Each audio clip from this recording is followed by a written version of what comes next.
Some people don't believe they deserve to be loved, so they became the kind of person no one can love.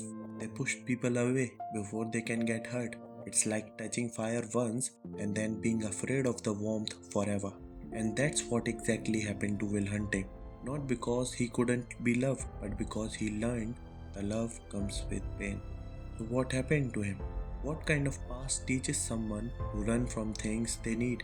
Because this isn't just a story, it's a pattern. And I have spent years watching film, but this one doesn't just tell a story, it reveals something most people will miss, and it's heartbreaking. Will was an orphan, raised in South Boston, passed from one foster home to another. The home that was supposed to protect him became the first place to hurt him. Imagine this. You're just a kid, sitting on a table, drawing, and your father walks in. Not to ask how you are, but to place a wrench, a belt, and a stick in front of you. And then he says, choose. Imagine being treated like a ashtray when the same hands that were supposed to comfort you were the ones putting out cigarettes on your skin. And all of this before you can even understand what love is. Because children don't think their parents are wrong, they think there is something wrong with me. If they hurt me, I must have deserved it. And when this becomes your reality again and again and again, something breaks. To a child, parents are the first source of affection, and home is the first place that feels safe. But to Will, affection always looked like pain, and home felt like a survival. Every day was unpredictable, every moment was unfamiliar, and he learned something very early. Predictable pain is manageable, but unpredictable pain is terrifying. So he started choosing, not because it hurts less, but because it gave him something he never had: control. He locked his emotions in a vault and built a fortress around it. Thick walls of intelligence, humor, attitude, but these are just coping tools, which slowly became his whole personality. Why tell people I am scared? You say I just don't care. He was wearing a armor for so long, he forgot what his skin feels like, how it feels to be touched without it. His intelligence is not a gift, it's a survival mechanism, a weapon, a shield. He reads people instantly. He destroys therapists with words. He uses knowledge as a distance. His genius is not a talent, it's his armor itself. Because if no one can get close enough, no one can actually hurt him. Because the cigarette scars don't hurt anymore, but they remind him of something deeper. Because the real damage was not the abuse itself, but the meaning attached to it, which is when a child grows up in pain, they don't remember it, they translate it. And somewhere along the way, they stopped asking, why this happened to me? And start believing something is wrong with me. And if someone gets close enough, they will see what's wrong with me. And it's a pattern. He pushes people away to see if they will stay. And if they do, it terrifies him because it's unpredictable, and unpredictability leads to getting hurt.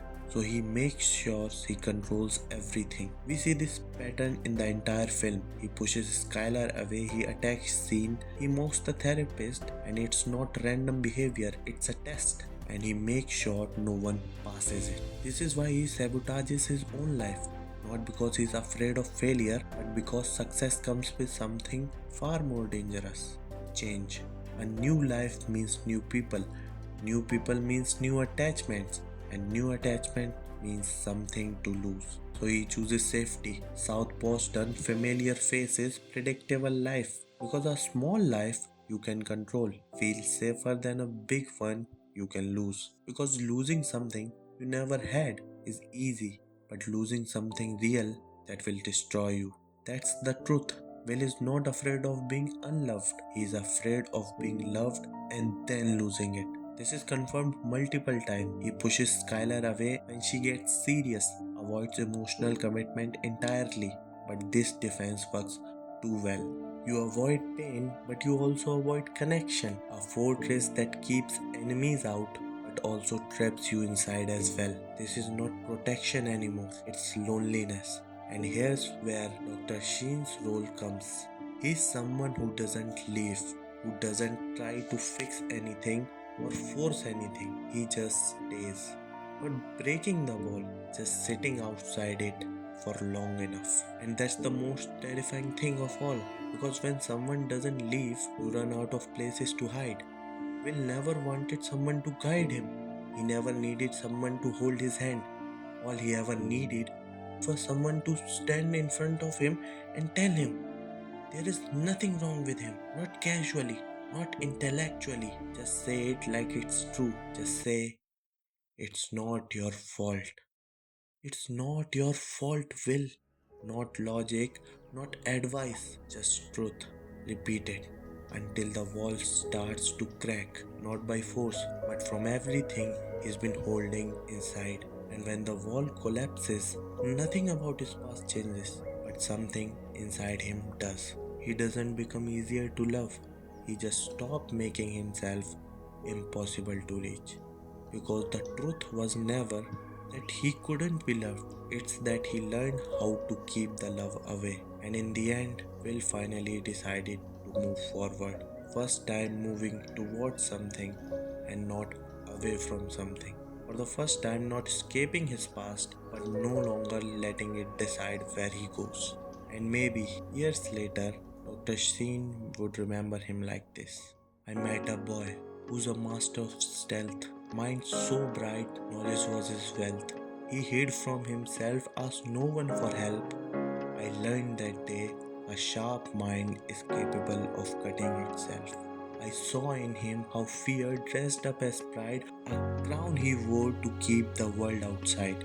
He left each door ajar and then stepped aside, convincing himself leaving first beats being denied. He stored his past in a buried cathedral wall, danced on small victories, afraid of assault. He hushed isolation till every gift felt like assault, built walls so thick even echoes couldn't console.